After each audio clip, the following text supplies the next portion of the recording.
when you're a radical, don't look back. So our great friend, our great activist in Oregon, who's done so much work, the salmon, the seal shooting documentarian, the Tim Salmon Martin under the knife today. Rip me open, pour me out, split me open. So he's getting his heart ripped out. I think he already had his heart ripped out watching the salmon collapse, but figuratively, literally, quadruple bypass surgery today. So we're wishing him well. As you know, I've been through it twice. So I'm going to talk a lot about recovery. Recovery from cancer. 12 years. 12 years ago today, Thanksgiving, I remember being with my nurse, Whitney, in the bone marrow transplant center, LDSE State. So hard. There's a really great picture that she took of my grandson. Remember those blue glasses I used to wear with him? That guy's taller than I am now. So she's like, Kevin, you'll be with your family, you know. Again, I mean, I had a couple Boost Plus for Thanksgiving dinner that year. So fucking hardcore. Fighting cancer, surviving cancer, that's what I'm going to talk about today. I don't want more people then coming to me and asking me. I'm a 1%er. That's AML de novo with a marker of 44. I listen to Intuitive Mind. Don't throw the baby out with the bathwater. You know, don't be relying on studies from 1988. It's not your father's chemo. But I'm not a fan of radiation, so you know. I'm really not a fan of radiation. But radiation treatment compared to just 10 years ago is night and day. Because they have targeted cell therapy now. They can target the fucking cancer cells. Literally. So I have 4 tattoos up on me. I got light radiation because Fimbo, my daughter, didn't want it.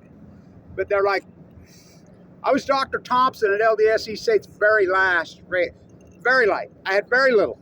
I had 3 rounds of RCM squared, heavy, heavy radical chemo, but there was a guy in front of me that they'd almost killed with the same, he was the pioneer. I was in the room next door to Marshall Jensen. Marshall Jensen is probably the most famous leukemia case in American history. He's passed away. He was only 27 years old. He had a little child. He and I got to be friends. We made the decision on the bone marrow transplant the same day. He was young and strong. His transplant didn't work. So he got this new group, MD Anderson, which is now embedded with Scripps. Don't even get me going in La Jolla. I'll be there soon. As you know, the Padres owners just passed away. We got the same disease at the same time, with the same age, with the same thing. Our paths are so similar except economic status. My, wealthy grandparents didn't believe in inherited wealth. I was required to learn a trade by the 16, and I didn't inherit one time. They didn't believe in it. They said it's an old world thing that will ruin you. So the struggle, the fight. So, of course, I was born with a bad aortic valve. I was born with a severe heart murmur. I'm a preemie. My beautiful mother didn't even know she had twins in there. And you can get pregnant while you're pregnant. That's what boy-girl twins are. Almost always. That's what happened. She got pregnant while she was pregnant. She had 2 babies. We're so different that it's unbelievable. I mean, boy, girl, and she's way better looking than me. And so I used to call her Stevie because she looked just like Stevie Nicks. You see my gypsy. I'm going back to the Velvet Underground. So I had a radio in there when I was quarantined in there, and I would just blare it, and everybody says, we can hear you singing clear down the hall. She says, you're the happiest freaking. I mean, it's brutal. You just got to put yourself in a place, and then you go like a laser beam. Now, I juice every day. I walk, and I want to talk about some of this. Let's get this camera right. I mean, let's see how many times I can fuck this up. Let's even see if it's still going. Oh, yeah, it's still running like me. Against the wind. I'm still running. Maybe. Lots of setbacks I've had. As you know, I've had open heart surgery twice now. The chemo central liner, I call it my Fukushima fish hook. I mean, I've been opened up twice, my heart ripped out. Mike Lee, that criminal, what he did to me, kicked off like when I was in the transplant, my gallbladder's going. The chemo takes out gallbladders. It's delicate surgery because your platelet counts are so low. So the special doctor they had brought it, ready to do it, they backed out. I got kicked off Medicaid the day before the surgery. Mike Lee sent all our money back because he's fiscally responsible. Never saw a bomb he didn't love. You know, tax the future, get to my friend. By the way, PPP loans, And stimulus checks, all you're doing is robbing from your own grandchildren, from your own thing. That's what you're doing. That's what this government does. I didn't take one, and I said if I ever get a stimulus check, I will burn it online. I paid for my cancer treatment. Remember, I had all that Tesla stock before I realized what a scumbag he was? So I go through this routine. I get really tired walking. I juice. I went 7 years without a hamburger. 7 years. Sleep my fighting for the Pacific Ocean in these hearings, intense, radical, in a very logical, strong way. Figurative speech versus literal speech. You know, I fought back, but I don't believe in violence. Cancer's violence, but you have to fight it off erotically. I mean, you have to become erotic in your brain. Whether it's a fingertip massage from whatever sexual preference you get, that's important. I mean, you know, the fight is the life, the struggle. I mean, it's a struggle. It's a fucking brutal fight, and it's been intense. It's been the hardest 12 years of my life. Took out the teeth part was really brutal. Because I remember a woman came into my room and she says, Kevin, I understand you're an AML leukemia survivor.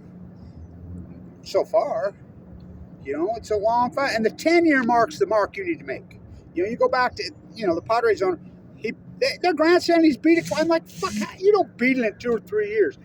Everybody says the 5-year mark. No, it's the 10-year mark.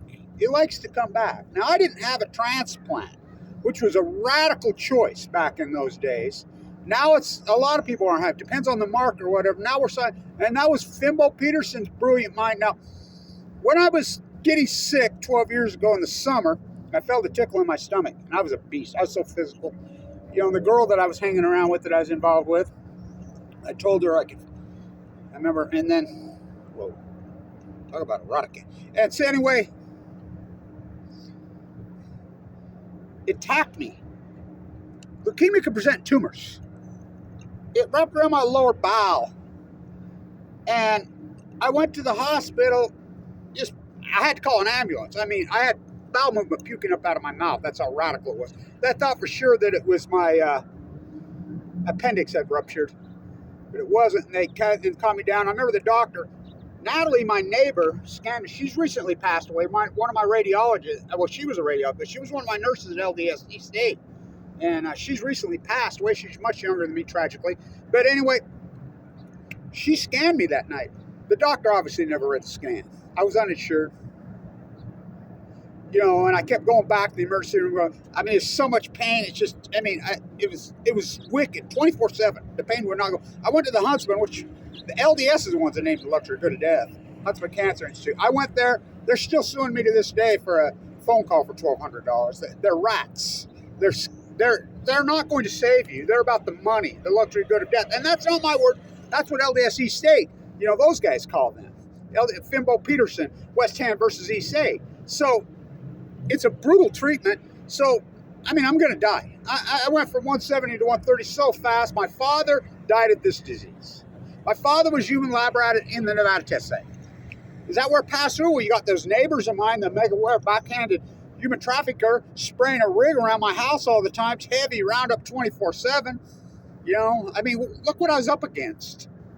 It's a wonder. I mean, the whole fucking neighborhood out there died of cancer, including their own mother. And so these men come home, made children. I was really fucked up from birth. I was a preemie. I was really sick I had a really great doctor named Dr. Rassman, and cortisone was new. He'd shoot me up in each cheek. Fuck, it was wicked. I mean, I suffered mightily. And I remember he told me, the only way you're going to come through this, Kevin, is through strength. You've got to get strong. And I did. I became incredibly physical. I worked at it. I do a lot of push-ups all the time. I throw them bells of hay. I mean, I was a worker. I was an athletic kid, but I was always suffering. You know, I ran track, but I had that heart murmur. I could feel it burning from the time I was very young. So they can't do surgery. The heart's going. And I'm telling him that. I'm uninsured. So the misdiagnosis that went on in the early stage for weeks, you know, finally I got in to see Vincent Hansen, and he bone marrow biopsied me. I remember this emergency room doctor told me, he says, you have an elevated white count, but I think maybe that was I should have been known right then. It took me a while, but I figured it out. I got online and I was headed to the Mayo Clinic. I had the money. I'm going to the Mayo Clinic. That's where I'm going in Scottsdale. I got a family member down there, you know, and I mean, I was one of those gifted young kids when I was 16. I was wilder than hell. You know, I graduated 698 in a class of 699 at Weber High, but fast times at Mission Bay High School, fast times at Weber High, but I was already entry student at Weber State. You know, I was gifted. Well, they call it gifted. Fuck. You know, I don't know what it was. I had this super high IQ. And they wanted me to groom me and posture me. And my grandpa was like, no. You're not going to Berkeley. You're not going to Calvin. Not being one of those dirtbags. You're going to community college, which I did. You know, as an artist and everything. They wanted me to be a heart doctor. I got to watch an open heart surgery. You know, my uncle, who's the guy, one of the pioneers here in Ogden. Yeah, that's where all this stuff comes from. At the University of Utah, I watched one when I was 17 or 18 years old. I got to watch visually do one. I'm like, number one, I'm not doing that to nobody. Number two, no one's ever doing that to me. I'll die first. I've had it done twice, and I'll quote Dr. Goff, who saved my life. Connors fucked it up first time, and I kept telling him, it's shooting down my arm. The valve's in there wrong. You know, I could fit. I was suffering. You know, I'm in the tide pools in Monterey. And by the way, I want to say this. I'm a scientist. I'm not a YouTube blogger. I'm a scientist. I'm an activist. I'm very tactical. I'm not some contemporized fucking sponsored fucking YouTube fucking sheep. Where am I supposed to go? Academia has been captured. Academia is a joke. Fukushima proves that. You know, I'm a scientist. I do the work. So I'm on the tide pools, on the ocean, doing all my work, all this shit, and I can feel it. It's just hurting me. I'm really suffering. I'm telling the doctors that valve replacement didn't work. It's shooting down my... They're arguing with me. I'm like, no, that's what it is. It erupted. It ruptured and ripped my whole aortic root all the fucking shreds to where the point I have a pacemaker. So I go through this incredible, you know, routine. As you know, I do angry yoga every day. You know, but this is my new one since I don't know how I didn't die. I mean, I was down to nothing again. You know, I had 2 really major radical heart attacks. My aortic root to fucking shreds. And so I want to talk about surviving. I'm a 1%er. This type of AML I had is nearly impossible. Now they're surviving it. Back then they weren't. So I go through this routine. This is my new one.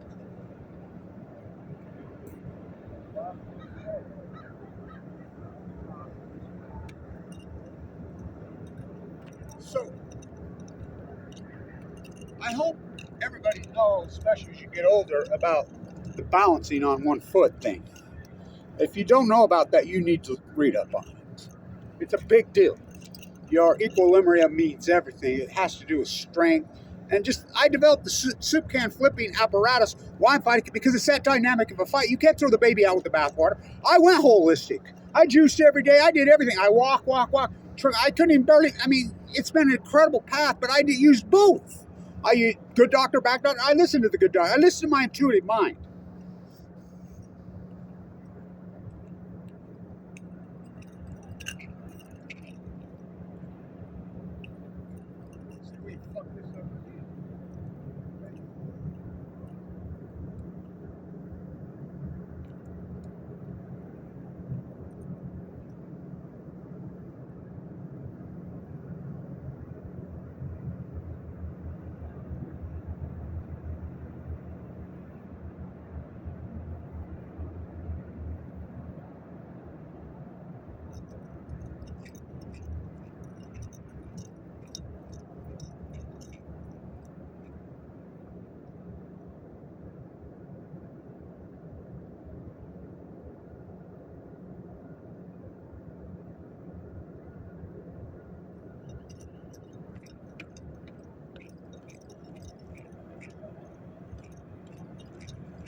The whole parking lot, you're going to try to run me over.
So I visualize, and I go through this meditation, these fingertips from these two beautiful erotic females that used to give me fingertip massages, because you can't have heavy massages when you're full cancer, you bleed to death. So I'll visualize them tickling because they've done it before, every inch of my body, and I cross hatch it, make sure I cover every square inch in my mind, and I go through it from head to toe. This fingertips of this angel coming up and down all over my body, and I do that every day. You know, some days I miss, but for years I did it every day. And I meditate, get it out, and then I meditate, pushing the cancer out with the angry yoga. Then I visualize swimming in the Pacific Ocean with the bioluminescence when it was healthy, with the sea turtles, with the salmon, with the whales, with the jellyfish, and all the lights, because I've been there and I can recall I've done it before it got poisoned. Because you can't swim in it naturally, so I have to visualize it. And then I let that good strong energy from the angels that the nuclear industry has murdered in front of me. I slept on the hills of Gord. I've never had a dream about my dad that night. I almost fell off the cliff to sea lions barking. Really strong visual dream. I had a dream about Annika that night. They both came to me. That's the strongest dream I've ever had in my life, one of them. Intuitively, the dreams. You have to listen to your dreams. It feels like heaven. So before I got cancer, I had this dream. And I had the most utopic dream in my life. I was gambling. And I pulled out some change in my pocket, threw it in a slot machine.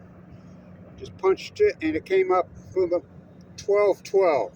Remember the voucher come out, and it kicked the voucher out. It said 12-12. And I walked in, there's this giant slot machine that went like the, just this gigantic big slot machine. Got the whole parking lot. You gotta come park right here. Of course he does. So I'm surprised he hasn't. He did try to hit me. But anyway, so I took the voucher and I put it all in, and I went all in one push. And it went these ugly icons that look like a clown. First it went 44. Devoto 44. Then ugly clam, ugly clam, ugly clam, ugly clam. And then it kicked out 1,000, 5,000, 10,000, 100,000, million, 10 million, 100 million. It was still going billion when I woke up. It's the most utopic dream I ever had. It's like right before I hit the superfecta, trifecta in 2009 on Mind That Bird on something. I don't play golf. I mean, golf's for old men and young kids. I always tell my daughter, if I ever become one of these middle-aged geeky off golfers, hit me behind the head with a 9-iron. And I hit a hole-in-one the day before I hit that ticket. That's where I parlayed that money into over $1 million. Well over $1 million in the stock market online. But I was uninsured, I had to fork it over. So now I know that utopic dream, and I studied Danish philosophy. I have 2 Danish doctors, Vincent Hansen and Fimbo Peters, and I know in Danish philosophy they believe in the intuitive mind like Einstein. Einstein, you listen to the mind. You can't fool it. If it tells you you're going to live, you're going to live. If it tells you you're going to die, you're probably going to die. And, you listen to it, and, the energy takes its next place, blah, blah. I remember Fimbo, Vincent talked to Fimbo. I told him both about that dream. Go to LDS. Just the fact that I went in on 11, 11, 11. I'm the Fukushima guy. I had 2 million freaking followers in those days on my 3 radio shows. I'm so glad I don't do that anymore. I work very hard to become an uncontemporized. Because contemporization, as far as YouTube, the pioneers that invented YouTube have been eaten by the very monsters that we created.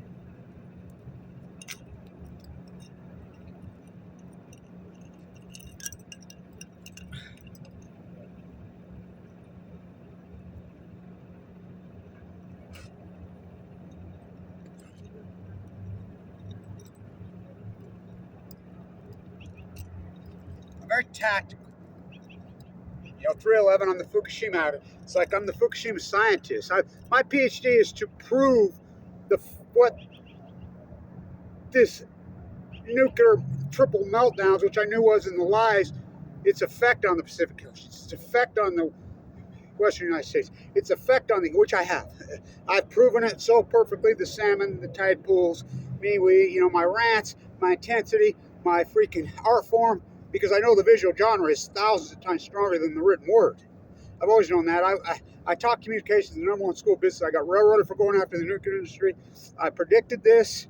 I said there's nuclear reactors built on the Ring of Fire. I did lecture after that. What's going to happen? San Onofre, Diablo Canyon, Fukushima, Japan. Either Diana or Diachi, because they're on the Ring of Fire. And so don't look back. Much too strong. It's a miracle I'm alive in so many ways. I was so in vogue in those days. Fimbo Peterson says, you had a stack of media requests that big in your room. He says, everybody backed out? I says, yeah. Everybody thought I was going to be the modern day Rachel Carson. Oh, I love Rachel Carson.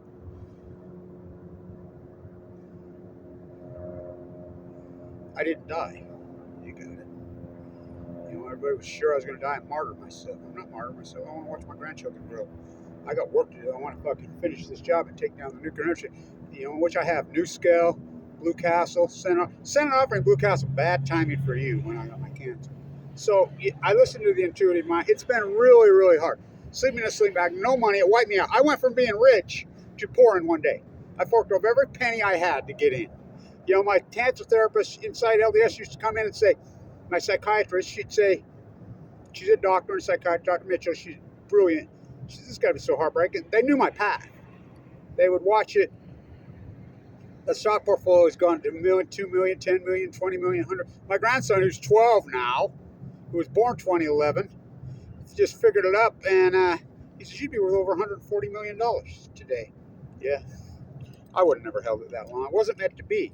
The fight is of life, and this death of the owner of the Padres really hit home with me because he's Ogden, the O'Malley's, blah, blah, blah. He's the exact same age, finance degree, La Jolla in his mansion, me on the beach, the tide pools in my sleeping bag.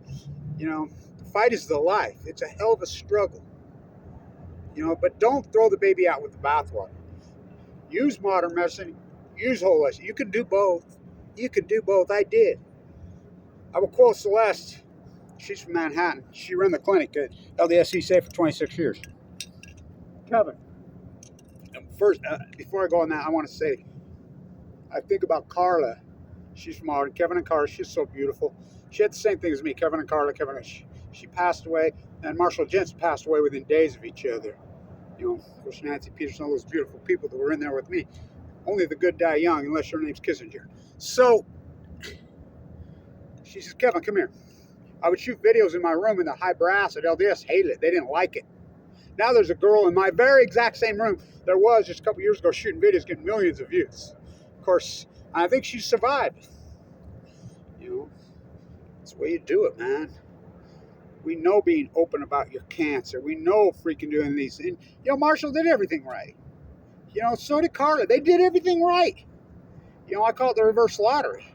It's a fucking intense radical fight. I remember people would jump my ass, and she's like, a lot of people don't like the way you fight, Kevin, so let's come here. They don't like it. They're against it, but let me tell you something. I prepared your paperwork when you came in here. I've been here for 26 years. The doctors rated you at a red 10. There's never been a red 10 in my history coming out of here alive. I fully expect you to go out in a body bag within the week. You should be very proud of yourself. I remember when I first went in, they laser beaming you all over. They put a stent in your lumbar. They put a stent in your brain stem. Of course, the Hickman line, which my doctor worked with Dr. Hickman, the central line, which is a giant breakthroughs, because you can't get all that through your arms. That says, believe in yourself. You're big and you're strong through the shoulders. Your physical's hell. Whatever. I've been here longer. You're going to need every bit of it. So 12 years ago, Thanksgiving, I think I had 2 Boost Plus for Thanksgiving dinner, and I puked them both up. I lived on the bag, but your stomach shrivels up. It's fucking brutal, man. I had 3 rounds of fucking heresy. They wanted 5. And finally they says, no more. You're not recovering. My platelets stayed in the 30s for years. I mean, I'm going to California. I'm walking the entire coast of California and approve the Fukushima. And everybody's like, you'll die out there. I'm like, yeah. Me and Robin Jeffers all drift into the sea. What a place to die. It's natural to go to the ocean. I was born again in PB, you know. So I walked the entire coast. A lot of doctors were against it. Finbo's like, no, you go. Vince was like, you go. We believe in you. We really believe in you, Kevin. You go. We listen to you. You know, but it's brutal because the byproduct of all this goes on for years. It took out my aortic valve, which was already going anyway. Accelerated. Had open. I got kicked off Medicaid by Mike Lee. You know, after I forked, which was evil. While I was in the unit, my doctors, everybody went crazy, including John Huntsman Sr. Said he's going to run his kid against it, and then his kid it's the cult. It's the club you're up against. The cult, you know, little SMRs, new scale. I remember Finbo comes into my room one day, and he brought the Tribune in. He said, look, Blue Castle, new scale was doing their thing then. He was an anti-nuclear. The HIPAA laws, they can't talk. He was the lead head guy. He put a lot of weight in bringing it because of my anti-nuclearism. Go to Denmark and talk your pro-nuclearism. Go to Austria and talk your pro. They're fierce, they're beautiful, they're intense, they're radical in brilliance. He was a pioneer. He saved my life. Just like Dr. Goff. He says, Kevin, he's so intelligent, Dr. Goff. I grew up with him, Hockenheim. He says, your Uncle Thomas, he says, his ripped at the exact same place. He says, when I got into you, I saw the 4 tattoos. So I harvested out of your leg. He looked right at me. He says, you were right. That thing was all clogged up. It was all just like you said. They wouldn't listen to me. Claudia wouldn't listen to me. Almost called me. He says, I reconstructed it all. I had to sew one chamber shut. But I fixed it. I said, I live to be an old geezer. He says, you're already an old geezer. Okay. You're older than me by a few months. He saved my life. Good doctor or bad doctor. You can't throw the baby out with the bathwater. Michael Hawkins at Ogden Regional, when I just profusely bleeding out of my mouth, told me that he ran the test. He didn't run no test, and he told me to go see my dentist. By the way, my teeth going slowly. I think it's irony because I was on the committees that put the Midtown Clinic together here, and that's who had to pull my teeth because I didn't have any money. I had to pay, you know, get 1, 2, sit there and just suffer one after another. Tisha, you know, who's one of the oligarchs here's pictures on, she got cancer the same time I did, died. You know, it doesn't care about your economic social status. It doesn't care about your race. It doesn't care about your gender. It doesn't even care about your fucking age. You know, I call it the reverse lottery.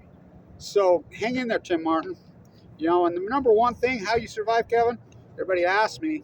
They used to. Now they tell me. They're going to tell me how to survive. Okay. That's a 1% survival bracelet. They're going to tell me. How did you do this? I fought for her, our mother. I fight for the mighty blue lady. That's where we all come from. I fight for the animals. I'm a scientist. I'm an activist that wins. I'm fighting for the ecology. I'm fighting for the Pacific Ocean. These scumbags that fucking do whatever they do to her. Fuck, what karma they're putting on themselves. And the angels they killed. They watch out over me. Remember when I gathered by the window on 2012, and internationally, I was so in vogue, they did a giant ceremony for me, a prayer ceremony. People burned stuff on beaches. Although I was that in vogue there, my story. I said, then all those prayers, there's no doubt it helped me so much. You know, that energy. Those angels that their nuclear energy crimes seem to get murdered. Oh, they watch out over me. It's the ecology, stupid. I fight for her. She fights for we from the sea. So hang in there, Martin. Don't look back. You're much too strong.